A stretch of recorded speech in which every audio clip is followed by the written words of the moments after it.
What's up, everyone? You are checking out the Uncensored Pro Wrestling Podcast. I'm your host, the Hot Commodity Ant C, and I'm joined by my own personal hot commodity, That's me. Smoking Ant B.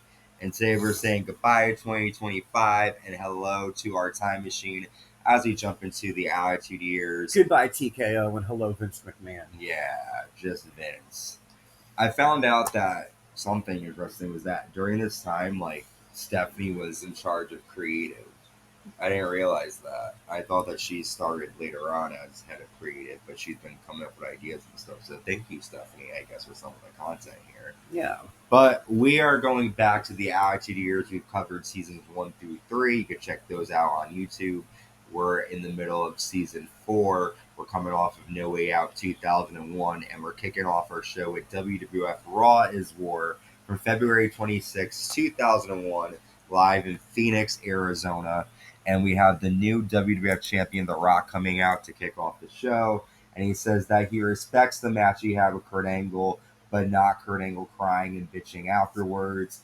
He calls out Kurt Angle for a match, but it's not Angle that comes out. It's his opponent for WrestleMania 17, Stone Cold Steve Austin. And Austin congrats The Rock on winning the title. And he tells The Rock, stay healthy for WrestleMania. Rock says, I have advice for you. Get ready if you smell what The Rock is cooking. So we didn't get too harsh of words here from these guys. Austin wants Rock to be healthy so that, I'm assuming there's no excuse for when he beats him at WrestleMania. And Rock is telling, Austin, get ready, just bring it. He's not afraid of him. What do you think going into Mania? Yeah, well, I'm kind of curious because we have a good month to go, and I'm curious to see if Austin is going to want to keep him healthy or if they start going at it. Yeah. We know how Vince is with he'll put them in every match, but what they're going to do, we'll see them in. I'm curious to see if we're going to see them in tag teams and triple threats and stuff like that before. Or if we're really going to get a good edging, a good build-up. I would love that. Stephanie McMahon-Helmsley confronts William Regal backstage in the parking lot, and she's afraid of her dad, and he won't let them out of this match tonight. But William Regal thinks he can talk Vince out of it. They're having a mixed tag match against Trish and Vince later. We then go to the Radicals backstage, and Chris Benoit questions where Eddie Guerrero's been, and he says, you let a title come between us. Best technical wrestler in the world? I don't think so. So we got some confrontation here between the Radicals, and then we see Chris Benoit and Eddie Guerrero team up against Justin Credible and X-Pac, and Benoit misses a flying headbutt. X-Pac rolls up Chris Benoit, and X-Pac and Justin Credible get the victory here. What did you think of Justin Credible's debut in WWE and some tension here possibly between Benoit and Guerrero? Well, was this his first match? The official match. Okay. Yeah, I mean, he's not coming out with a strong start being X-Pac's partner. Yeah. But, and, it's kind of funny because the whole point of this storyline was to make, not Eddie, Chris Benoit look like a chump for getting beaten by X-Pac. So that kind of tells you his standing in the company right now. So, I don't think anything's going to become of Justin Incredible. But I do think we're probably going to get a inner war with the Radicals. We'll see. Vince McMahon and Trish Stratus arrive to the arena, and William Regal tries to talk to him. Vince is like, no, the match is on. I know exactly what I'm going to do tonight. And then we move on to a number 1 contenders match. Lita with Matt Hardy takes on Molly Holly with Crash. And the Ninja comes out and attacks Molly Holly, hitting her with a DDT. And we were so close. Lita misses the attack and lands a moonsault to Molly, and Lita gets the win, so she's the number 1 contender for Ivory. But Molly almost pulls that. Well, that happens later on. Oh, I'm sorry. But that's okay. But do you think Lita is going to become the new women's champion here? I don't know. I feel like we still need to see Chyna come back and get revenge on Ivory. Yeah, we have to wait and see if that happens. We see Vince McMahon and Trish Stratus backstage, and they have this dirty mop bucket, and they're throwing trash in it. And one more thing. We also have Kat with Right to Censor right now, and Chyna and Kat used to be like, so maybe Chyna will come back and save her too. Okay. So Vince and Trish dirty mop and bucket. They're planning on using it on Stephanie tonight. And then Kurt Angle comes into the locker room and he wants a match against The Rock. And Vince says, I'll take it under advisement. We then go to Al Snow at WWF New York, and he's campaigning to be the new commissioner of WWF.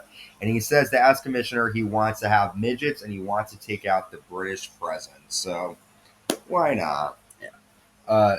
I don't see it happening, but hardcore champion, the Big Show, then interrupts Vince McMahon again, telling him he wants a shot at The Rock.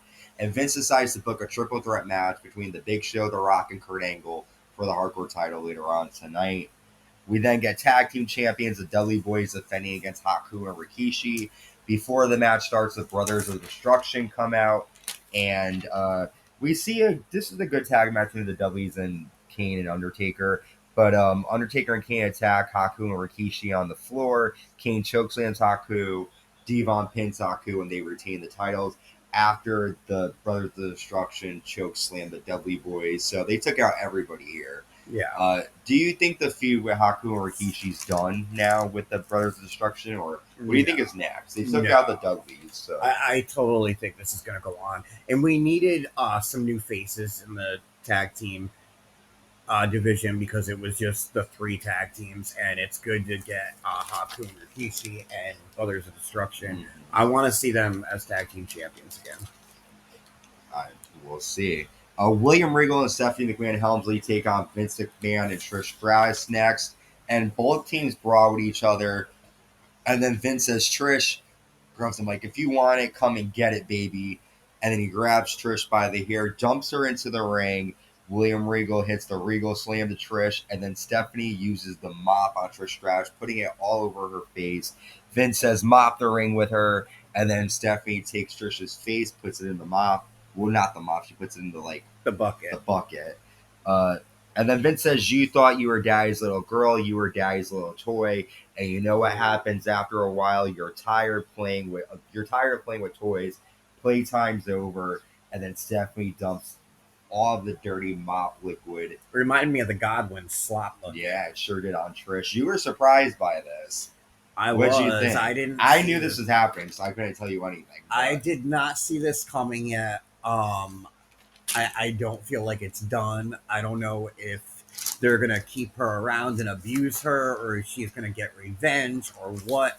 But I don't see Trish just laying down like that. So. Poor Trish, man. Thank you, Trish, for taking this. You know fuck Vince and stuff. Vince turned on Trish, and for his daughter, and Vince tried to push a storyline where he got Stephanie pregnant. So I wonder if this was around that time. Maybe, yeah, but Bubba, he's like, move over, blonde. I want my daughter. Yeah, basically. WWF Light Heavyweight Champion Dean Malenko defeats Taka Michinoku after applying a Texas clover leaf. There was some humor early on before the match where Taka brings out a woman and makes out with her to make fun of Dean Malenko. I don't care about this, and you mentioned it during the match that I forgot that Dean was even champion. He's sort of been wanting to get Lita this whole time. That's all it's been. Yeah, they don't ever do anything with that lightweight belt. I mean, it's just there. Yeah. Kurt Angle does a backstage interview. He had it in WCW, and I think the Cruiserweight. Yeah. Kurt Angle talks backstage and he promises that he wants to make sure The Rock won't walk again. We then see Intercontinental Champion Chris Jericho defend against Raven. The Ninja Woman runs out with a 2x4, but before she can do anything, Molly runs out. The Ninja accidentally hits Raven with the 2x4. Jericho lands the Lion's Saw. Chris Jericho retains against Raven. After Molly attacks, the Ninja goes for the mask, but the Ninja escapes. We were so close. What did you think? It better not get drug out to the next pay-per-view. I think in the next week or two, we're definitely going to see this shit. I'm excited for you to find out. All right, so moving on, we see Jerry the King Lawler and the APA taking on the Right to Censor with women's champion Ivory and the newest member, the Cat, and she comes out. You mentioned it. Is she going to look like Ivory? She definitely does look like Pioneer Woman Ivory during. The Cat attacks Ivory on the floor. Right to Censor grab up the Cat and take her away. Lawler hits a flying fist drop to Val Venus, and Jerry Lawler and APA won. This is more of a match to kind of show you the repercussions of Lawler losing to Richards. But what do you think of the cat in her outfit? Did she look good? No. You didn't No, think she so? definitely did not. She looked like Ivory's sister wife. I'm going to drop a fun fact for you. This is the last time we're going to see Lawler for a while. And That the cat. episode? She gets fired the next night when they're taping SmackDown, and then he decides to leave with her. Does he finish the episode? That's it. We won't see him again for a while. Okay. But I'm saying he's going to be in the next episode. No, he's on. He doesn't. I don't think he commentates on SmackDown anymore. Right. Okay. So, all right. Goodbye, Jerry Lawler. All because the cat. Stupid. I love Jerry Lawler. This makes me upset. All right, let's move on. We have the Hardcore Championship. The Hardcore Champion, The Big Show, defending against Kurt Angle and the WWF Champion, The Rock. During the match, we see a bunch of hardcore wrestlers come out and they attack The Big Show. Kurt Angle applies the ankle lock to The Rock until Stone Cold Steve Austin runs out and makes the save. But as he's going to save The Rock looks to do the Rock bottom, but he ends up hitting Kurt Angle instead of Austin. But he was definitely looking to hit Austin with it. What did you think? I mean, there was really no contest here, but The Rock looks like he wants to strike Austin, and it looked like he was going to, but then he went after Kurt Angle. What did you think? Yeah, I think we're going to see a lot of this in the next month. We're going to get a lot of teases. I'm excited. This could be a rivalry for the ages. It will be. Well, it's going to be at the. It's Rock and the Stone showcase Cold. of the Immortals, WrestleMania 17. But with that, we've covered all of Raw Is War. This episode is probably most known for the whole mop incident with Trish, and we're going to see the outfall of that. Or why do I keep saying outfall? The fallout. There you go. The fallout from that on SmackDown, which we will be dropping. So until next time, stay safe and stay uncensored.